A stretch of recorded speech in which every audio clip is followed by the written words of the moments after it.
Hello and welcome to Jan's Views. Today I want to give my views on this young man.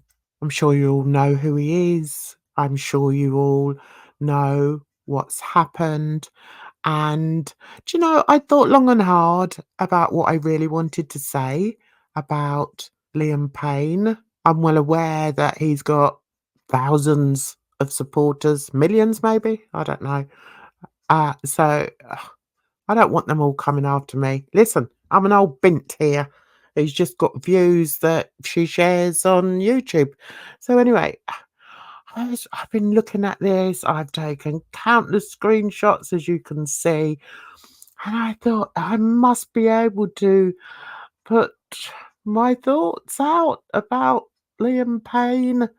Liam Payne, who at 15 was part of a very successful manufactured band when he was 15. Let's see if I can get these in order. Probably not. So he was 15 when he first became famous in the band One Direction. What did I think of Direction? I thought they were crap. Okay, that's it. I'm going to be destroyed now by all these supporters. But the point I'm trying to make is, I'm not keen on manufacturing bands. I've been in the music business for a long, long time, and I've also got a son who's now in the music business. And I always remember saying to him one day, "Would you do X Factor?"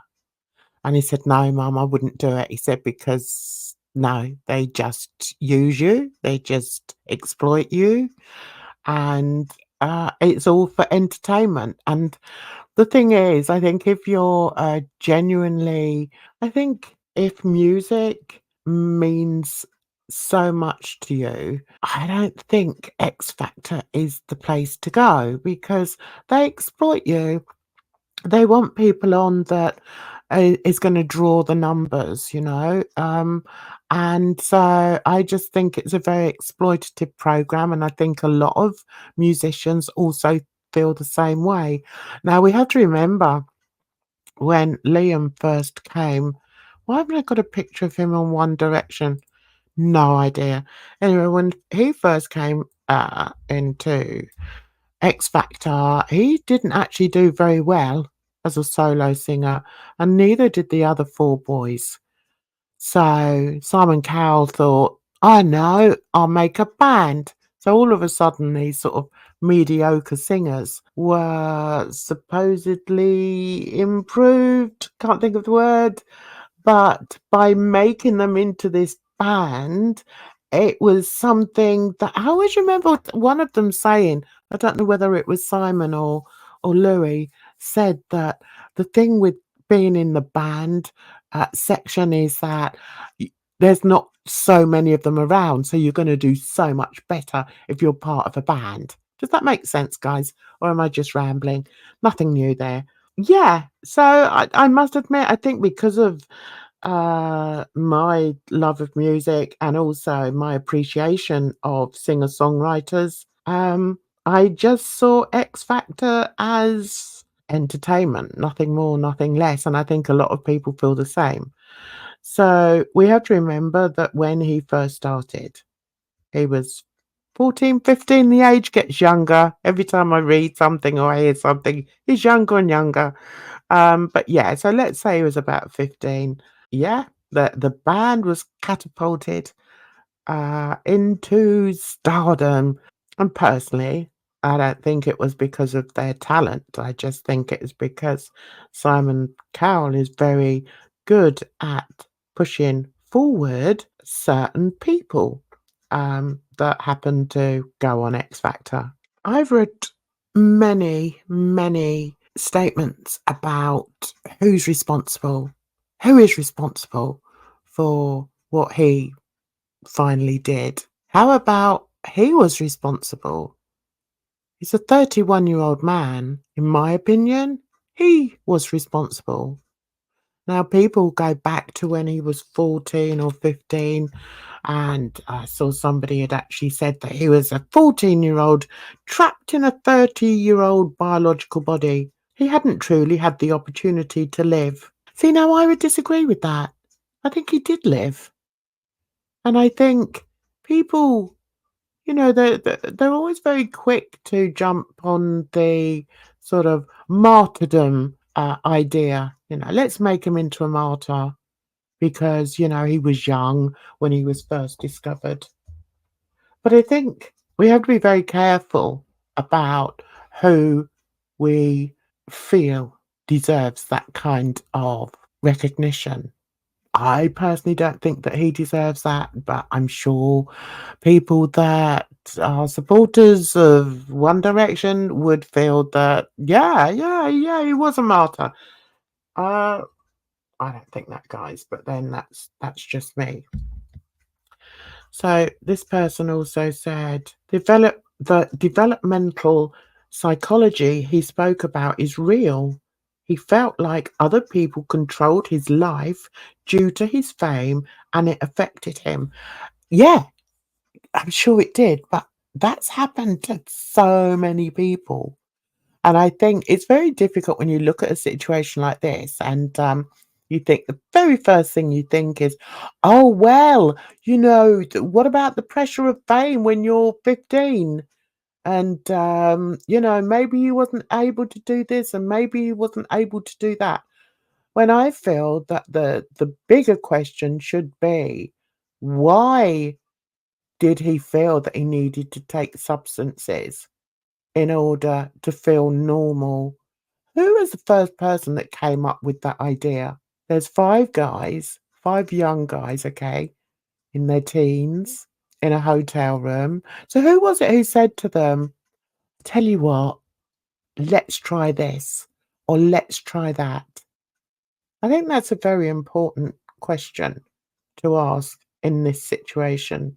I'm jumping about a little bit here now, but I feel I did watch the Diary of a CEO with Stephen Bartlett, who I think is wonderful. And I was kind of comparing the two because Stephen Bartlett is amazingly successful. He's worked so very hard to get where he is, and he's revered. But, and he's the same age. He's the same age as Liam Payne. So, what are the difference in these two men? And it makes me think, is it because one of them had to grow up basically when he got to a certain age and he decided he wanted to go on his own way and do what he wanted to do because he was going to be successful and blah de blah, to the extent that his family didn't even talk to him. And we're talking about Stephen Bartlett here. And then you've got Liam Payne, who went on this TV show. People said he had a good voice when in actual fact, in my opinion, he was very mediocre. There's nothing particularly special about him on X Factor. It was the fact that he was put in this band. That's why they got successful. Him and the other 4 guys, and I think it's important to remember that. But if you look at Stephen Bartlett and see what he's done with his life, and I'm not even looking at the money or anything like that. I'm looking at the status of the man. Why did Liam not have that status? And I wonder whether he didn't suffer with imposter syndrome. I watched the video again with Stephen Bartlett, and I thought, I wonder if he hasn't lived his whole life feeling that he's just not good enough. And I think the issues should be brought up about that. I think it was more about he knew how lucky he was. I think he knew he got lucky. And instead of having the brain, the intellect, the drive to do anything else, he was just expecting to go on and have a solo career, a successful solo career. And we all know that didn't happen. And the reason it didn't happen is because he just wasn't good enough to do that. It's incredibly easy for somebody with a mediocre voice to sound good, on record.